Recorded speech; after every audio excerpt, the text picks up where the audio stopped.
welcome to our webinar. Today it's gonna be stress in your health, the topic, and we have Floribella Redondo, co-founder and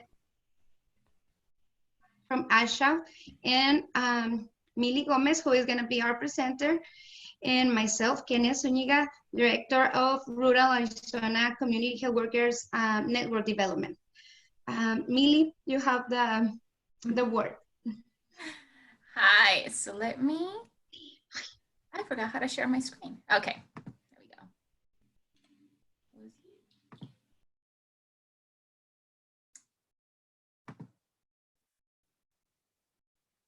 Okay, it's saying that I am not able to have the option to share my screen, that the host has disabled this. Can somebody help me with that? Oh, there we go, thank you.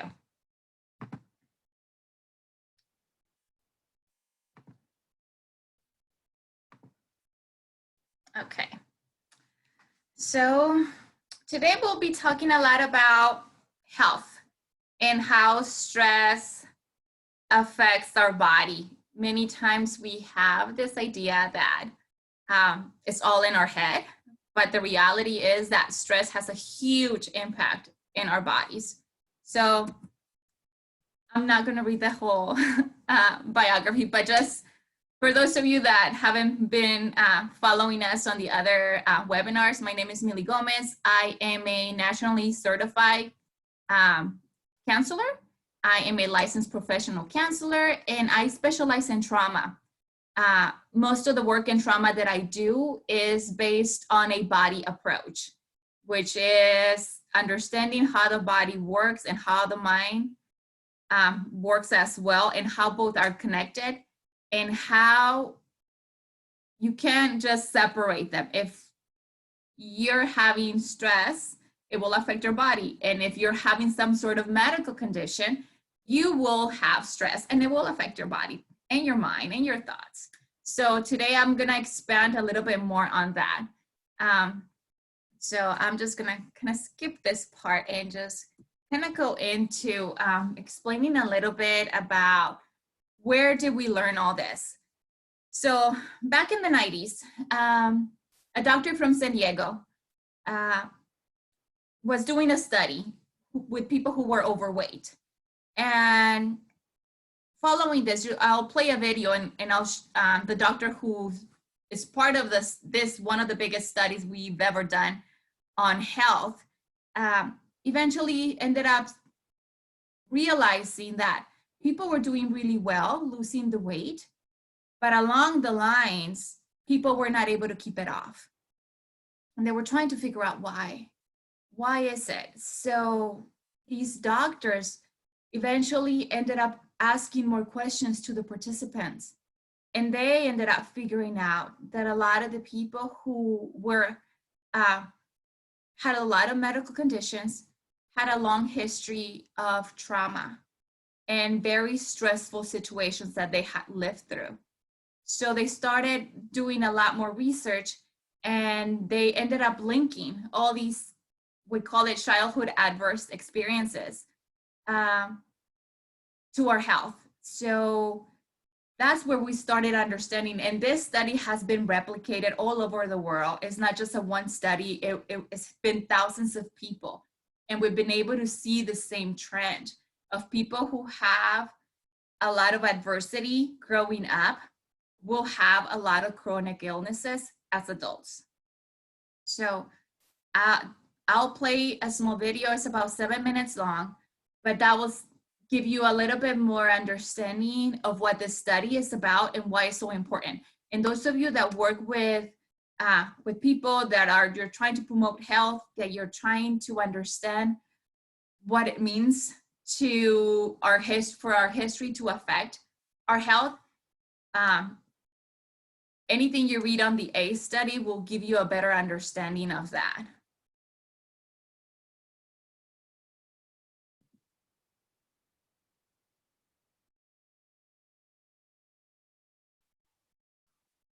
So go ahead and play that. And like I said, 7 minutes or so.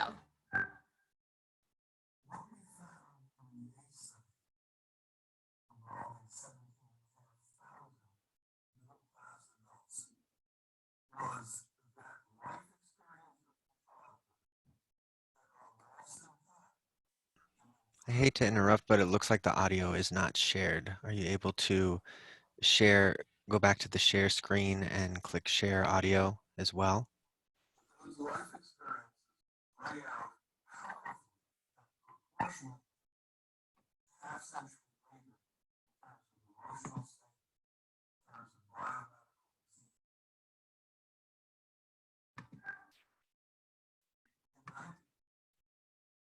What's going on? You may need to stop sharing temporarily and then go to the share screen button again, and down at the bottom there should be a checkbox that says share computer audio. Okay. So it won't share it from the PowerPoint? No, it's not sharing any audio that is coming from your computer.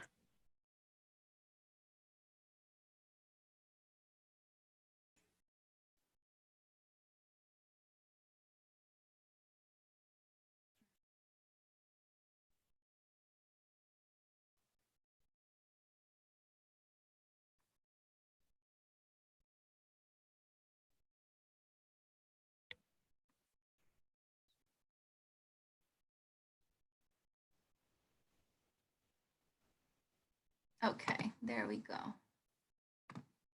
Okay, I think I figured it out.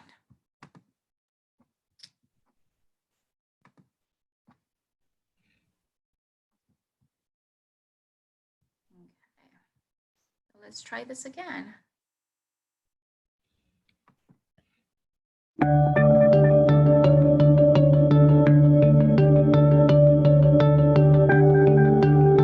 What we found in the ACE study involving 17,500 middle-class adults was that life experiences in childhood that are lost in time and then further protected by shame and by secrecy and by social taboos against inquiry into certain realms of human experience, that those life experiences play out powerfully and proportionately a half-century later in terms of emotional state, in terms of biomedical disease, in terms of life expectancy. In 1985, I first became interested in developmental life experiences in early childhood, really by accident. In the major obesity program we were running, a young woman came into the program. She was 28 years old and weighed 408 pounds, asked us if we could help her with her problem, and in 51 weeks took her from 408 to 132. And thought, well, you know, my God, we've got this problem licked. This is going to be a world-famous department here. She maintained her weight at 132 for several weeks, and then in one 3-week period regained 37 pounds in 3 weeks, which I had not previously conceived as being physiologically possible. That was triggered by being sexually propositioned at work by a much older man, as she described him. And in short order, she was back over 400 pounds faster than she had lost the weight. I remember asking her why the extreme response. After initially claiming not to have any understanding of why the extreme response, ultimately she told me of a lengthy incest history with her grandfather from age 10 to age 21. Ultimately, it turned out that 55% of the people in our obesity program acknowledged a history of childhood sexual abuse. I mean, that obviously is not the only issue going on, but it was where we began. And as we went down that trail, then we discovered other forms of abuse, also growing up in massively dysfunctional households, etc. And the ACE study was really designed to see whether these things existed at all in a general population, and if so, how did they play out over time? We studied 10 categories of adverse life experience that were chosen because of their prevalence in the weight program. Childhood sexual abuse, heavy-duty childhood physical abuse, I'm not talking spanking, major emotional abuse, recurrent humiliation, 2 categories of neglect, growing up in a home where one of the members of the household was chronically depressed, suicidal, mentally ill, or in the state hospital. Growing up in a home without both biological parents, growing up in a home where one of the members of your household was alcoholic or a drug user, growing up in a home where mother was beaten, growing up in a home where one of the members of your household was imprisoned during your childhood or adolescence. Those were the 10 categories. In a middle-class population, 1 in 11 people has experienced 6 or more of those adverse life experiences in childhood. So this is very common, totally unrecognized. It was difficult for us to accept their commonness, but on the other hand, these are issues that most people never touch. And so who would know without routinely asking? But at a so-called ACE score 6, experiencing any 6 of the 10 categories that we studied, that person was 4,600% more likely to become an IV drug user than a person who had experienced none of those 10 categories. Okay? Now, you think, you read in the newspaper the latest cancer scare of the week, prostate cancer or breast cancer increases 30% and everyone goes nuts. I'm talking 4,600% increase. The same ACE score of 6 produces a likelihood of attempting suicide that is between 3,100 and 5,000% greater than the likelihood of suicide attempts in someone with none of those life experiences. So the power of this relationship is enormous. So ultimately the question arises, how do life experiences in childhood end up with disease states a half century later? There are at least 2 big categories to account for that. One is through the use of various coping devices. One smokes to feel better, one overeats to feel better, one drinks to relax, etc. And those things carried out in heavy amounts have major destructive patterns, even though they may be immediately beneficial. The other broad category has to do with the effect of chronic major unrelieved stress on the workings of one's brain and central nervous system. In recent years, and this is relatively new, it's become clear that chronic major unrelieved stress can produce the release of pro-inflammatory chemicals in a person's body and also can suppress immune system function. Of the 10 categories that we studied, any 6 of them produces a shortening in life expectancy of almost 20 years. The magnitude of this problem is so huge, and the complexity of dealing with it after the fact is so huge, that realistically the only serious approach is going to have to involve primary prevention. No one knows how to do that, but it's the right question to focus on.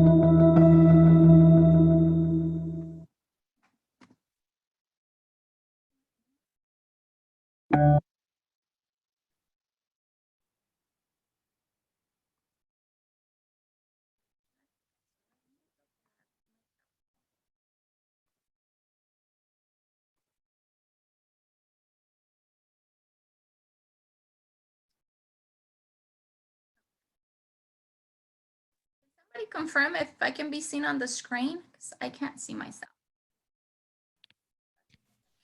Yes, we can see it. Okay, perfect. So this study has led us to really open our eyes to how our history really affects us and how it affects our health. And sometimes I'm amazed of why we don't talk about this more. Why, when we go to the doctor's office, some of these questions are not being asked. But there's also a big stigma and taboo about talking about these things and sharing that that's been our history. So I wanted to go over what that questionnaire is. You can find it online. It's been translated in many languages. And I wish that if we walk into a doctor's office or that screening, you know, would be performed, because it would give us so much information about that person. And if we're talking about prevention, if we're talking about someone young, then maybe it would help us catch at an early time something that we could do to prevent a more serious illness. So here's the questionnaire. You can do it if you want to. Like I said, this is just so that you know what questions are the ones being asked. And then I'll go a little bit over what the score means and obviously how it affects us. So and this is, did any of these events happen to you growing up during your first 18 years of life? So keep that in mind too. Did a parent or an adult in your household often swear at you, insulted you, or put you down, or humiliated you? And I always feel like I have to do a pause here, because in many families, even though we say things jokingly, that's really hurting the other person's feelings. And we just oh, I say this because I love you, you know, but we're really making fun of the person, of the way they look, their height, their weight, if their nose shape, all these things. So I want you to keep that in mind. Or act in any way that made you afraid that you might be physically hurt. Again, you're just afraid. So it could be someone getting really upset even though they never did anything to you. You knew that they had the capacity to hurt someone. So, and if that's the case, you enter 1 point, you could say. Number 2, did a parent or another adult in the household often push you, grabbed you, slap you, or threw something at you, or even hit you so hard that they left marks or injure you? Yes or no, you enter 1 if that applies to you. Did an adult or a person at least 5 years older than you ever touch you, fondle you, or they had you touch their bodies in a sexual way, or had or intended to have oral sex, anal sex, or vaginal sex with you? Yes or no, and that's the case. If it applies, then that's another point. Number 4, did you often feel that no one in your family loved you or thought you were important or special? Or your family didn't look out for each other, feel close to each other, or supported each other? Yes or no? If it's a yes, there's another point that you add. Number 5, did you often feel that you didn't have enough to eat? You had to wear dirty clothes. You had no one to protect you. Or your parents were too drunk or too high to take care of you or take you to the doctor if you needed to?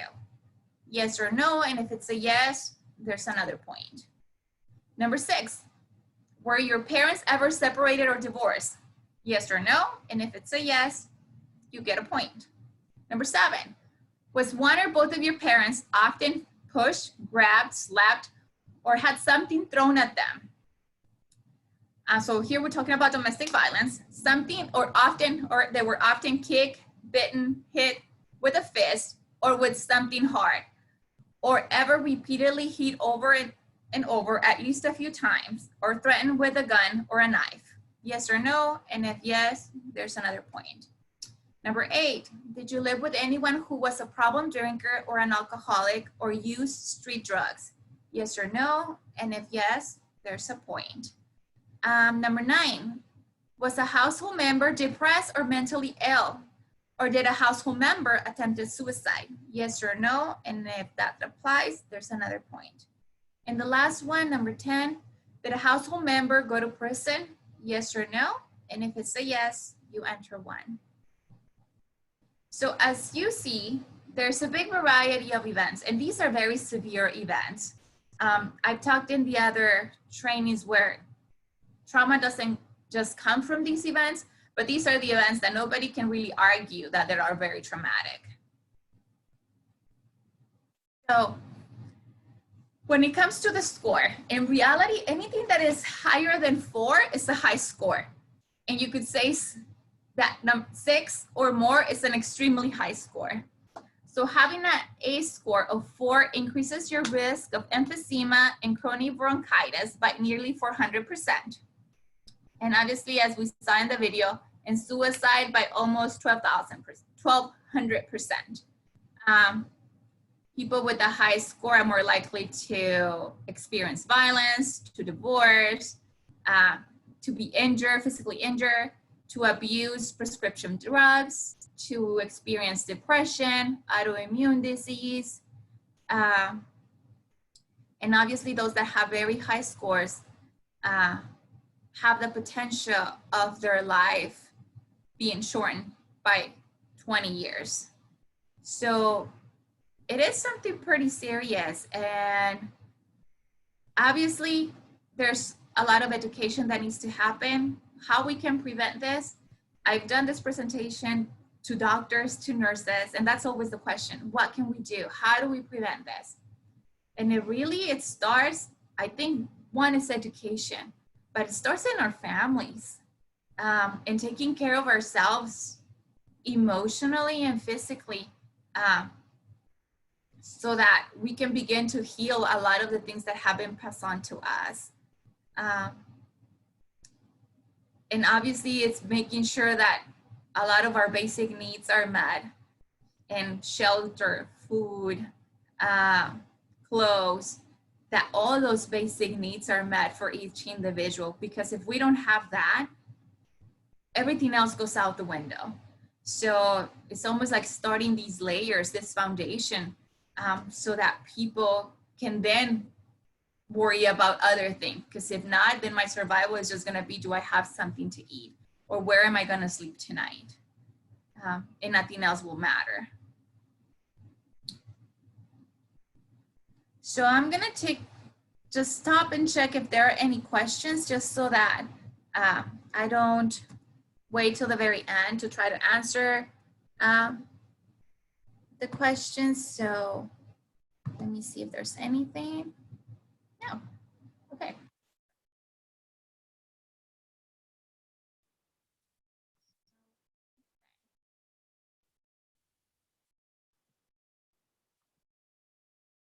So then we go into understanding the stress response. So part of stress is that we're designed to survive, and it's a survival response. The stress is a survival response.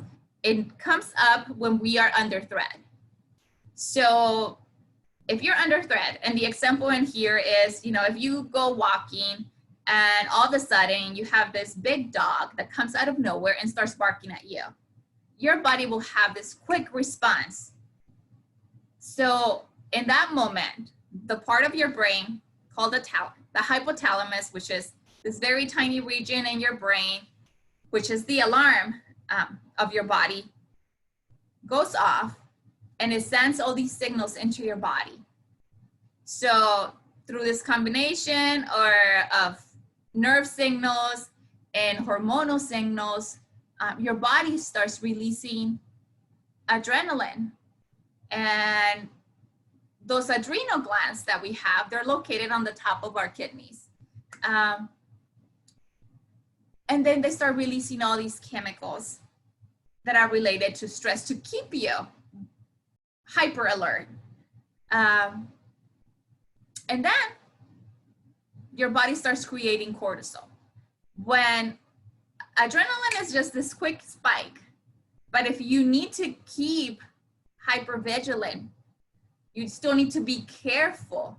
Your body's gonna start releasing cortisol, and that's a longer lasting chemical in your body.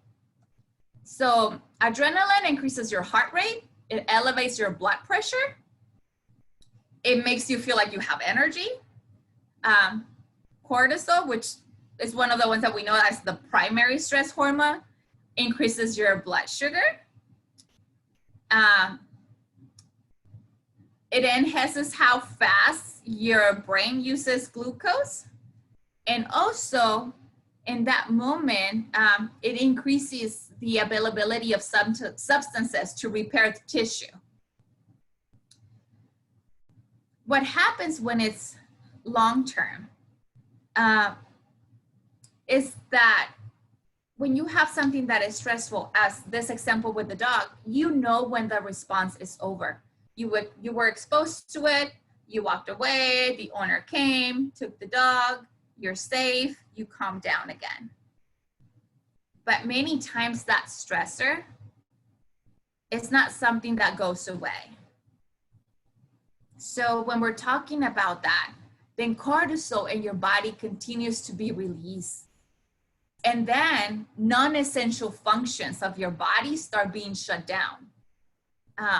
We are in a fight or flight situation, and I'll explain a little bit more on the next slide. But then your immune system starts being suppressed. Your digestive system gets shut down because those are non-essential responses if you are under threat. Your reproductive system also, it's affected. Growth is affected.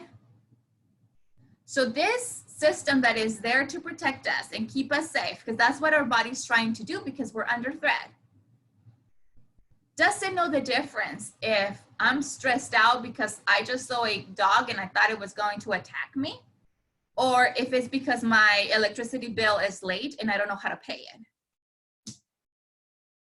And this whole system affects our entire body. It affects our mood. And this has this holistic impact because it'll impact several areas of our lives. So in here, when you're looking at the green zone, which is in the bottom. And that's where you could say we're calm, we can problem solve, things seem to be easy to handle. I can think of solutions, and then I'm faced with a stressor. So my body will go into that yellow zone, the fight or flight, and it will start going up that curve. And if I stay there too long, my body will say, well, you've stayed there too long and doesn't seem like this is working. So we're gonna go into a freeze state. And I'm gonna start shutting down resources because it seems like this is taking too long to solve. And if you can see on the column on the side, you can start seeing all the things that start being affected when we are in each of the states. So to come out of the freeze, you have to go back into the fight or flight and deactivate that response and come back to safety, come back to your social engagement green zone. The problem is when people get stuck. And I see many people stuck in these responses on the fight or flight or the freeze response. And they've been stuck there, some people for months, some people for years.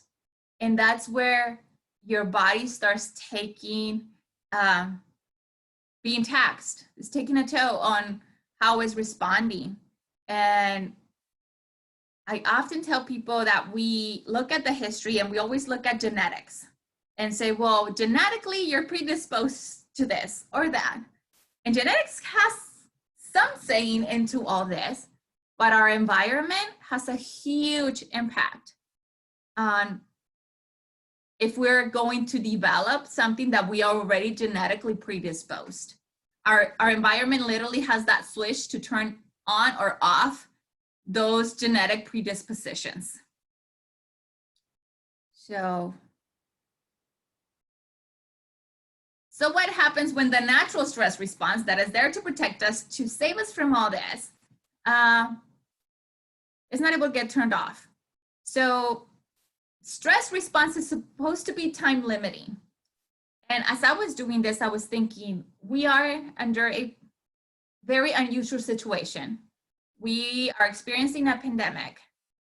All of us our safety, you could say, is under threat. So we all have a stress response activated right now.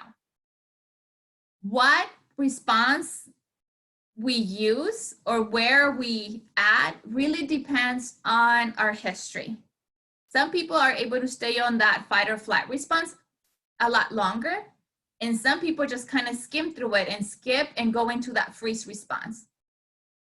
And they'll immediately, instead of feeling the anxiety and the restlessness, are going to go into the depression, shut down. I don't have a lot of energy. I want to withdraw. Don't be around. I don't want to be around anybody.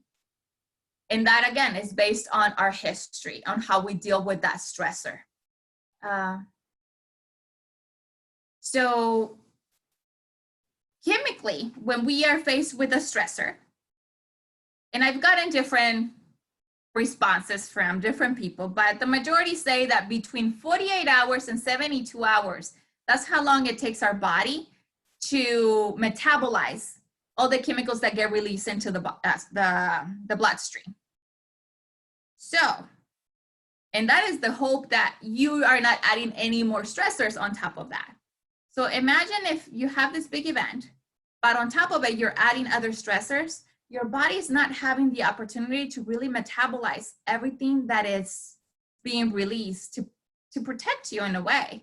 So that adrenaline and that cortisol is being pumped out into your system constantly. So eventually, again, your body starts deciding what functions to keep and what to shut down. If the stressor is over, the adrenaline and the cortisol will be metabolized. Your heart rate will go back to normal. Your glucose levels are going to go back to normal. All these things go back to its baseline. But again, many times, as I said, people are stuck already there, or we're stuck in that. And that's another thing that I'm seeing. There were people who were already stuck in those responses. And then we had another huge stressor, which is this pandemic. And now it's very hard to ignore that that's where we're at. And because the capacity of our body might not be, have so much capacity, some people are going in to shut down. So that very stressful moment, our body starts shutting down and it is going to conservation mode. So it'll mean that I feel very tired. I don't have a whole lot of energy. I don't want to be around other people, but it's because your body is just preparing to save as many resources as possible because it feels under threat and it thinks that there's no escape. So the long-term activation of the stress response and the overexposure of the cortisol and other stress hormones is what really starts disrupting your body's processes. And obviously this puts you at risk of many, many health problems. So when we talk about stress, and people often say, well, it's just in your head, just think positive. We're really talking about a physiological response that needs to be addressed. And we need to figure out how to get unstuck from that physiological response so that we can see things on with a better outlook. So it's not as easy as just think positive, look at the bright side of things. It's a lot more complex. And when we understand this response, that's when we need to figure out what works for me to try to, we call it self-regulate. What works for me to calm myself down? What are those tools that I use, hopefully on a day-to-day basis, to bring me back to a state that feels calmer than how I was during my day today? And I'll be talking a little bit more about that. So when we talk about stress, and obviously we've been talking about trauma and how it affects all this, but when we're talking about stress, this is just a short list, even though it's not short, of what stress can cause in a person.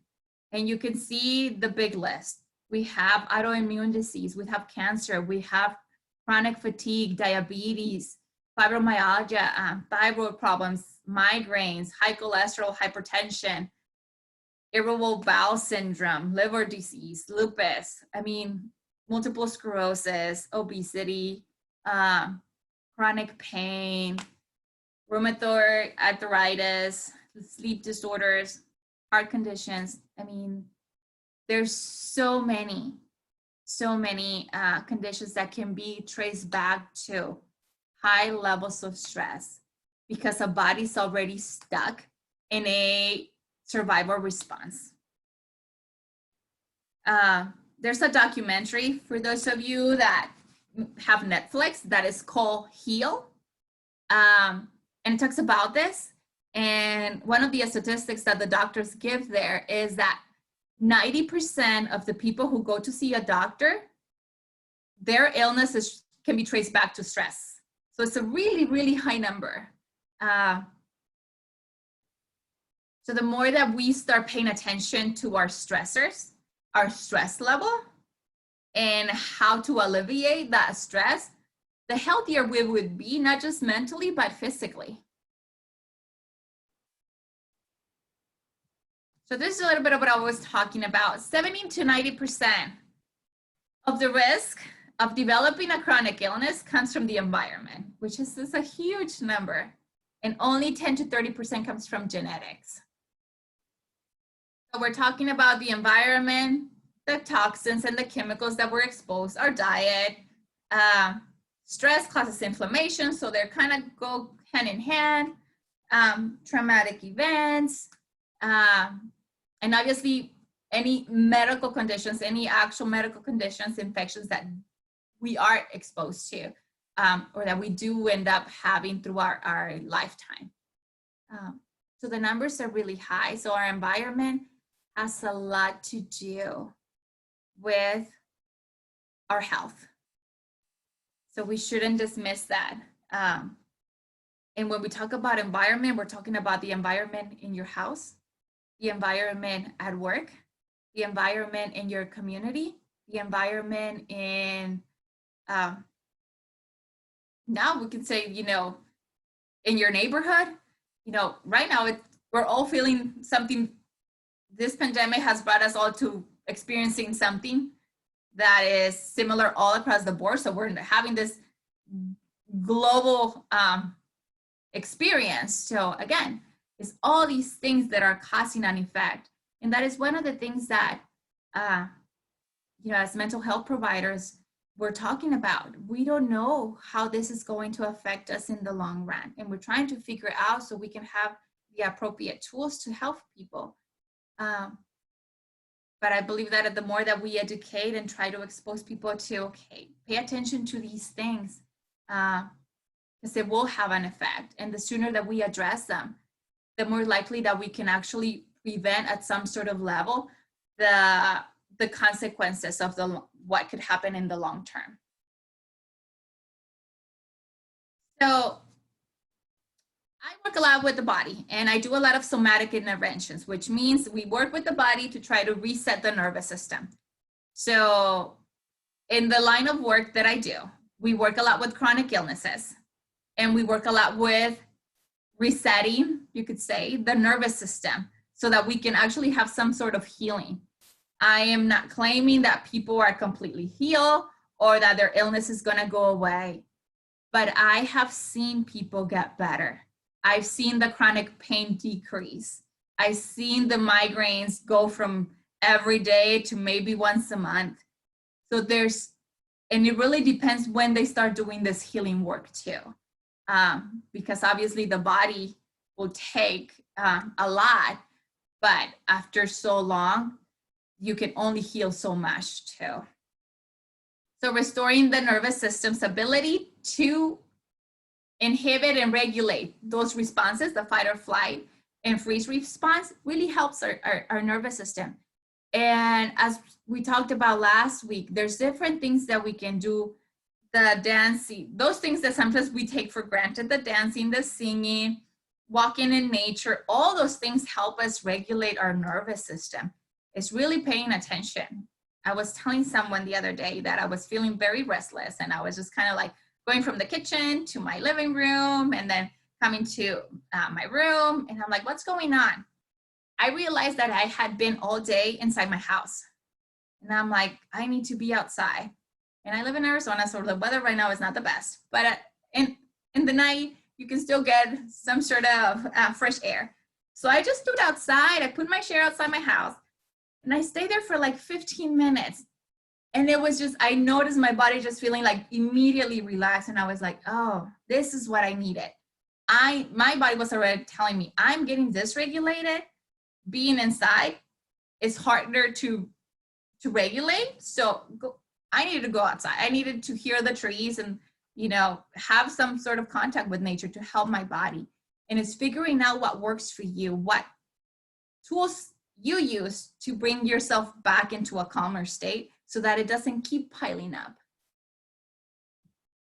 So learning to react to stress in a healthy way. So we can't get rid of stress. That is part of our lives. And it's really more of, can I recognize it? And some people have always worked at a very high level of stress that I often tell them, like, those that tell me right now, it's fine, you know, I'm managing, this is nothing. I often wonder, you probably have lived in a very stressful state most of your life, and now you have a reason for it. There's a pandemic. So now I'm feeling like, oh, you know, they're the ones that seek to have it a little bit more in control because this is the state they've been all along. Now I just have a really good reason to be in this state. So it's really knowing where is my baseline of my stress level, and can I notice it when it starts increasing? And that's where a lot of the mindfulness and really getting to know your body and yourself comes into place. Because many times we're not going to be able to change the situation as is we are right now, but we can really take some steps to see what can help us. And a lot of this is about learning what stresses me out, what depletes my resources, and what helps me recharge them.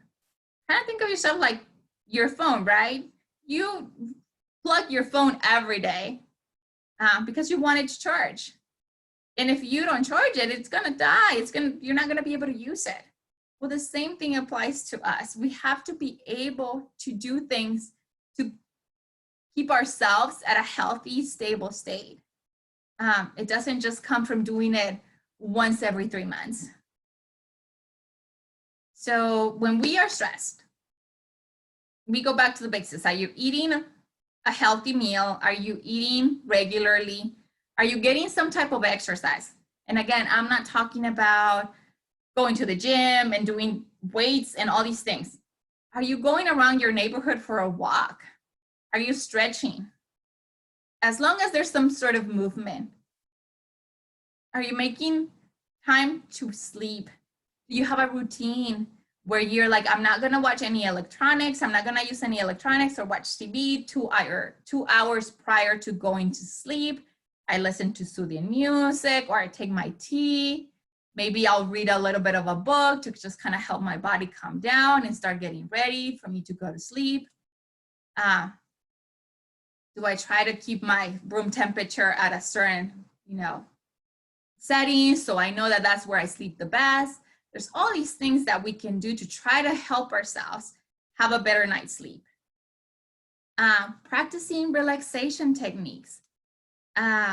We think we know how to breathe because we do it all day, I guess, but the majority of people do not know how to breathe, and they don't breathe properly. They're holding their breath, they're catching their breath. So really learning how to breathe and making sure that you're breathing from your belly. So one thing that I often tell my clients is to lay down on the floor and put a book on their belly. And that book needs to go up and down, and you need to be inflating your belly. And that's how we should be breathing, even when we're not laying down and don't have a book in our stomach, is being able to take those deep breaths And really from here, not from our chest, but from our diaphragm here. So practicing that and noticing the feeling that I get when I do it. So if you could go and do it for 2 minutes every day, and to start practicing that so that you can do it when you're sitting down, when you're walking, and just being mindful of your breathing, that's gonna help so much. If you do yoga, yoga is an amazing thing to do. Right now we can't get massage, but that's another amazing way to try to reset your nervous system. Touch. So maybe you can't go and get a massage, but you doing it yourself. And last week we talked about different techniques when you're holding your head, and those help. Anything that has to do with touch will help us. Or those of you that are fortunate enough to be at home with someone else, you know, doing that or just hugging, it helps regulate our system. And meditation looks different for everyone. Many people have the idea that you are in this state where you're not thinking of anything and you have a clear mind and you can be there for hours. I've never met anybody that can do that. So if you're striving for that, that's great. But I always tell them, can you give me 2 minutes where you can just be sitting still and not moving and focusing on your breath and just what goes in and out. 2 minutes, that's it. And maybe we can work on doing 5 minutes, but really staying still and just noticing your breathing. That in itself is already meditation. Taking time to do hobbies, do something that you like to do, that you're not looking into getting it perfect or did I finish, something that is just fun for you to do, where there's no competition or no deadline. That helps with our stress. So some people like to read, other people like to listen to music, arts and crafts, whatever that might be for you, but try to find something that you enjoy and that you have fun doing it. Our relationships. There's several people that always say that the quality of your life is based on the quality of your relationships. So it's really important to have those healthy relationships. And I want to make an emphasis, healthy, because we can have a lot of relationships, but if they're not healthy, if they keep depleting us, if we don't have good boundaries, if we have not practiced saying no, if we just keep people pleasing, that is stressful and it'll show in our body. There's a book called When the Body Says No by Dr. Gabor Mate. If you ever want to read something related to this, that's a book that has been life-changing for me. And it talks about that. Your body ends up saying no for you if you don't say no first. Having a sense of humor. Learning to laugh at ourselves. That's a big one. Again, not taking things too serious. Humor does an amazing thing, and it releases a lot of happy chemicals. A lot of serotonin gets released when we laugh. So having things that are funny, you know, now with, you know, you can go on YouTube and watch funny videos. I know people that do that. They're like, oh, you know, I'll play my funny videos for 5 minutes and they'll have a good laugh and they feel better and they go on. But it's giving that your body that break from everything else that must be going on. This example says volunteering in your community, and it's really about having a sense of belonging and feeling useful, whatever that might be for you. When we feel like we belong, when we feel that we are being useful, it helps us. But again, it's about respecting your boundaries too, because if you're tired, and you're still saying, oh, I still need to go and do this, that is stressing your body. So you're not honoring yourself and your own boundaries. And that's important to know too. And as I was saying, I was thinking about exercising. Those that exercise because I need to lose weight or because I'm gonna eat later, so I need to burn my calories, you're already putting your body under stress when you're working out and you won't have the same outcome. So when you work out, you should just do it for the fact that it's something fun and it help you relax and it's healthy with nothing attached to it. Not, I'm going to lose this much weight, or because I'm going to eat this much, or because I ate this much, now I have to burn this many calories. Because then your body's already working out under stress and you won't get the same response. So you want to do it when, we call it when you're in the green zone, when you're in the social engagement zone and you're working out. And seeking professional help. Some people are gonna need help. And it might not be, you know, some people will be from a counselor and they'll come to my office for me to help them manage their stress because, or maybe they realize that they're stuck in one of their responses and they haven't figured out how to get unstuck. And that's what they need more help on. But it might be just seeking help and support from someone. Can I go and I talk to my best friend and just tell them how I'm feeling? And can they hold the space for me? Can they just listen and be there for me? Can I just feel like I can go and sit with someone and that person will not judge me, that they will understand, and then they don't have to have necessarily a solution for my problem, but just the fact that I'm feeling understood and heard does a lot for my entire well-being, mentally and physically. So that's another thing that when there's that secrecy, when we just keep it to ourselves, it's almost like this time bomb. It will eventually come out one way or another. I often tell people that I have the great privilege to hear stories for the first time. People who have been keeping their stories for years and years and they've never felt safe enough to tell their story to anybody. But when they get to do that, you can see the change, not only emotionally, but physically. I've seen people where they're like, Millie, I'm not dealing with my blood pressure anymore, or my diabetes is under control, or the doctor's asking, what am I doing? Because the blood work came out way better than it did 6 months ago. And it's really that we were able to help the nervous system regulate and find a better place to be.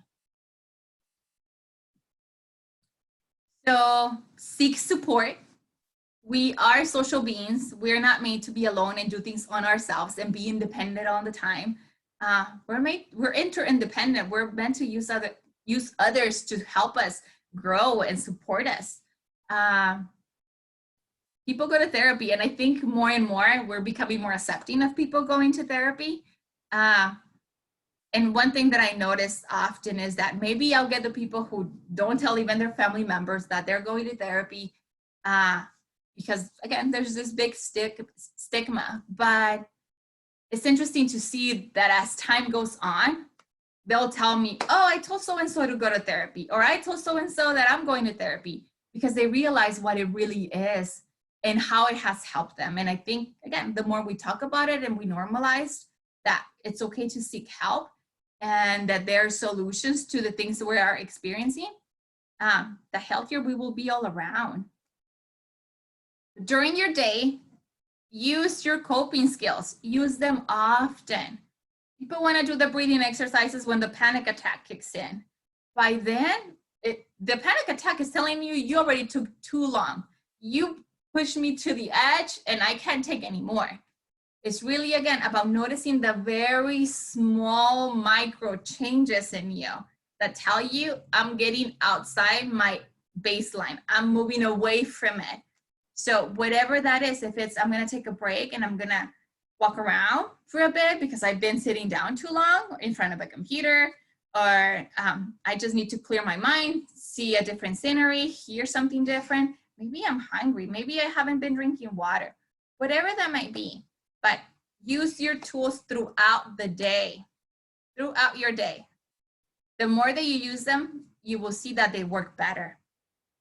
I used to hate this analogy that one of my supervisors used to give me, but now I use it all the time. So I probably need to call her and let her know that I use her analogy all the time. But she would always tell us, all of us therapists, how are you replenishing your apples? So she would always tell us that every morning we would wake up with a basket of apples and we were helping people. So we were giving our apples away. And she would ask us, at the end of the day, your basket, it's either pretty close to being empty or empty. What are you doing to replace those apples? How are you putting them back so the next day you can give them out again? And I think many times we forget that. We want to keep giving, but we can only do that for so long. So we need to take that time to take care of ourselves and practice what we preach. Otherwise, we will only be able to do it for so long. So be mindful of your own stress level, of what you're using to calm yourself down.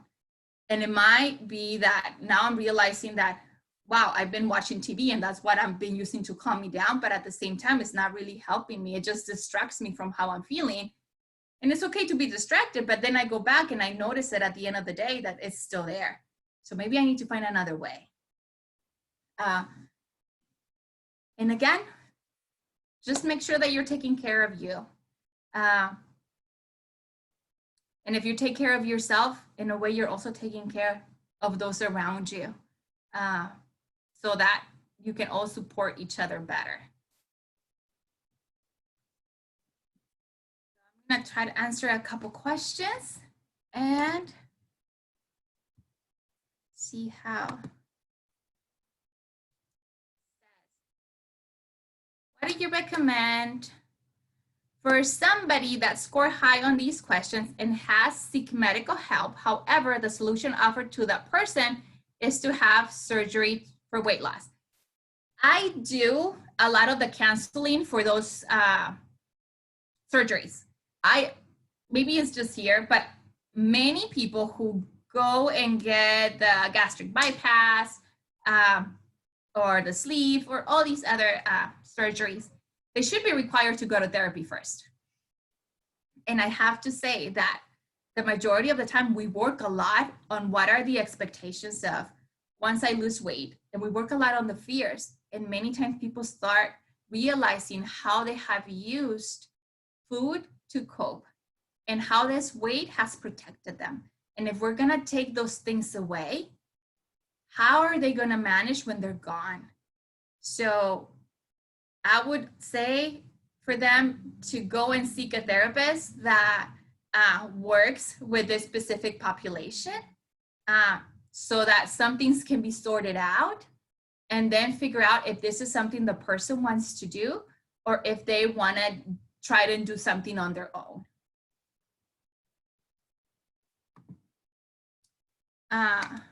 Let's see. The other one says, what is the time frame that it takes our body to release the stress hormone? The stress hormones. The time, it's automatic. I mean, if I'm faced with something dangerous, my body automatically, split of a second, it'll start releasing it. It doesn't wait for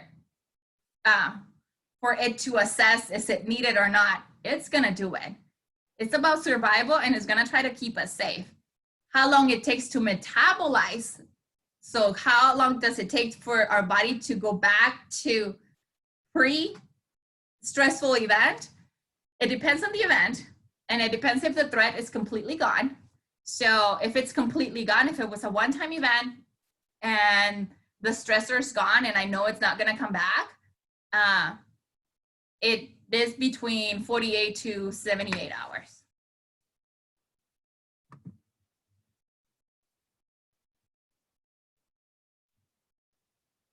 Would it be the scope of, somebody's asking if it would be on the scope to provide patients with an ACE questionnaire. Here's the thing.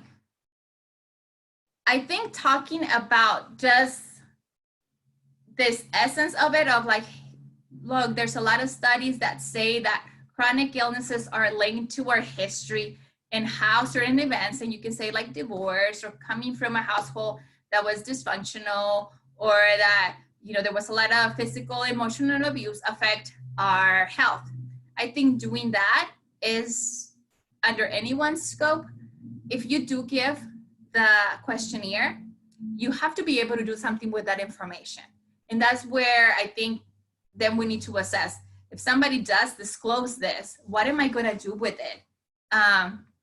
Because they're very personal questions.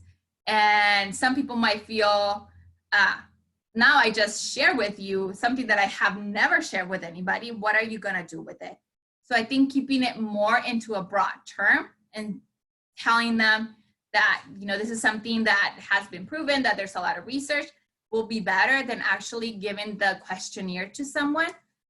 But it can give you, I think a lot of times, even when when my clients or the people I help haven't even said anything to me, just because of what they share, I'm able to be like, oh, okay, I can kind of see what score you might get or what kind of history you might have because of what you've been sharing with me. And that might be better for the person to then say, you know what, maybe you should start seeking a specialist more than just your family doctor, to check your heart, to start doing all these preventative work just because you have, because your history says that you have a lot of stress, and that stress may lead to something else.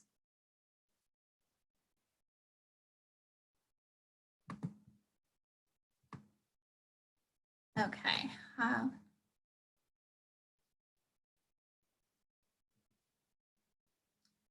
And the next question kind of goes with the same. How do we stay within the scope if we find out that people are having problems managing their chronic condition because of childhood trauma? And again, a lot of it is just education. We will find a lot of these conditions, and it's about making sure that we normalize and we link, because many times people are like, well, this is just what it is. And that's in my family, and you know, it's a normal thing to have. But maybe it's been something that's been passed on within the families. So just being able to educate and give them the information and have them seek medical help, and obviously have them seek many times psychological help. People who have a high score, they need to seek mental health services.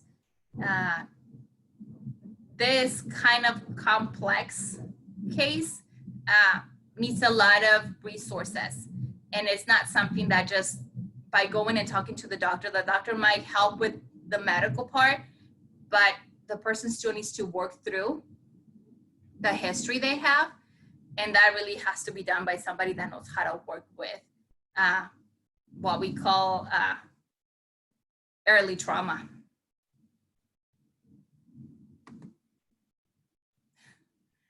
Some people are just clapping their applause, so. Thank you, thank you.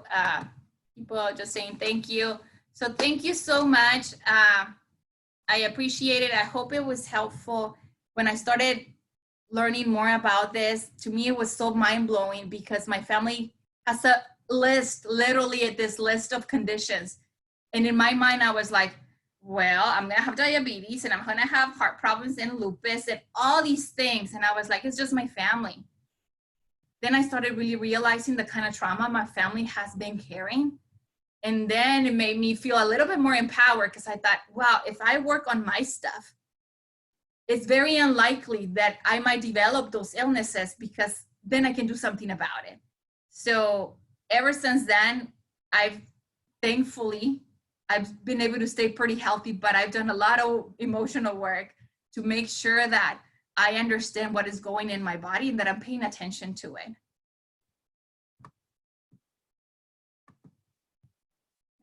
I think I've answered all the questions. So. Thank you, Millie. Thank you for this wonderful presentation and all the good information that you have for us. And thank you for answering all the questions that we have. And we have a lot of comments too, saying thank you, and that was a great presentation. And everything, it's always good things that they're saying to you. I don't know if Floribella have something to add to this. No, I just want to say that there is a comment there saying, can you please post the name of the book? Is there a place that I can post it and everybody can see it? Like if I type it, no, I guess on my screen, right? Yeah, you can share your screen. And Okay, let me do a slide and I'll add it.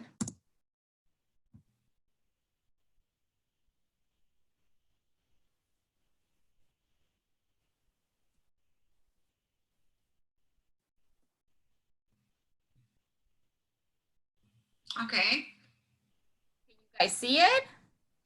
Yeah, we can see it. So yes, that is When the Body Says No by Gabor Mate. Awesome. Yeah, this is like Kenya was mentioning, this was a great presentation. I really like that you did the demonstration of the tool, the questionnaire. Mhm. There is a lot of questionnaires that people can access online, but it's really nice when you have somebody that can actually guide you and get you to really see it in a way, because you see them and say, oh, and you do a lot of the questionnaires and a lot of things, and you really don't understand the why. But the what you provide is the process and why it's connected, and how you connected it to our chronic conditions is like, man, that is so eye-opening, and it was a great information today, Millie, like every single day. And you know that the information that you are bringing to us is really allowing us to understand, to process many of the things that are happening within our families, within our community, so we can actually also be more empowered to be able to respond to those. And the question about the scope of the CHW, and I always think about the scope and boundaries of CHWs are so important. And when you have a question about your scope and of practice, of course, it always also is going to depend on what organization, health system you work with, and what are the policies and what are your scope of practice within their organization. Because if you are hired as a CHW, but you're hired to provide some kind of support in our community, and then it really comes back to your supervisor, to your department, if that is something that you're going to be able to develop and within your program, if you're going to be able to offer it. Of course, it has to be supported by your supervisor, your manager, director, and of course you have to have the training for that. So it's not easy to just go in out and provide questionnaires and provide tools if we don't provide all the information that Millie provided to us today, because if we don't have the knowledge, it's better not to. If we're not prepared, it's better not to go into places that we're not able to respond or to be really responsible in how we're managing these tools. So my suggestion and my recommendation is always going to be, go to your supervisor, go to your manager, director at your organization, and ask what are the things that you can actually do within your practice and what they allow, and what they're going to be supportive of you. Because if they're going to be supporting, if you say that there's a need and they're going to be supporting, then they're going to find a way to provide the kind of support by providing training, or by bringing an expert like Millie to provide that kind of training, provide guidance, and for you to be able to provide this. But if you don't have that training, that capacity, it's better to always refer them to an expert so they can actually come and ask the questions to the expert so they can respond. Well, again, thank you so much. Thank you, Kenya, and I always thank you all for joining us today.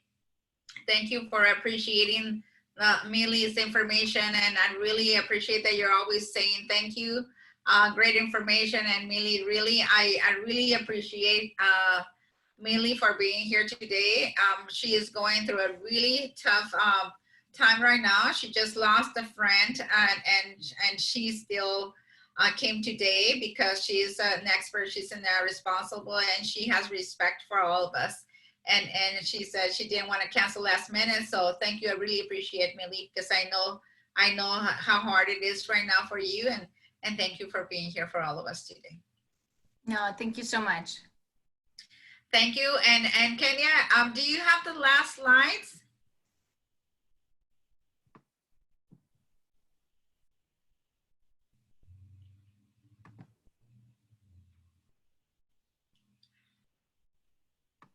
Maybe Millie needs to stop sharing. Yeah, okay. Kenya can start a screen sharing.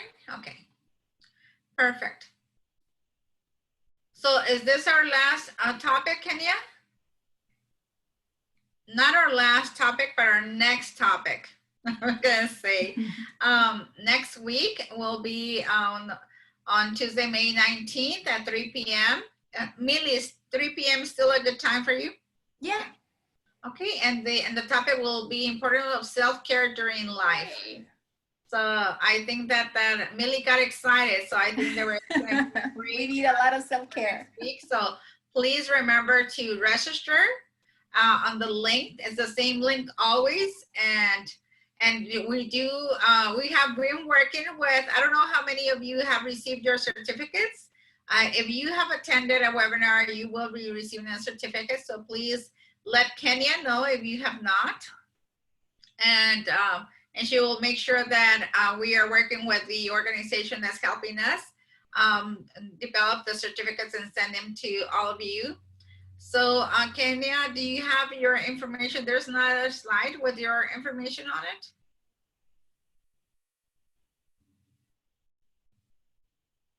No?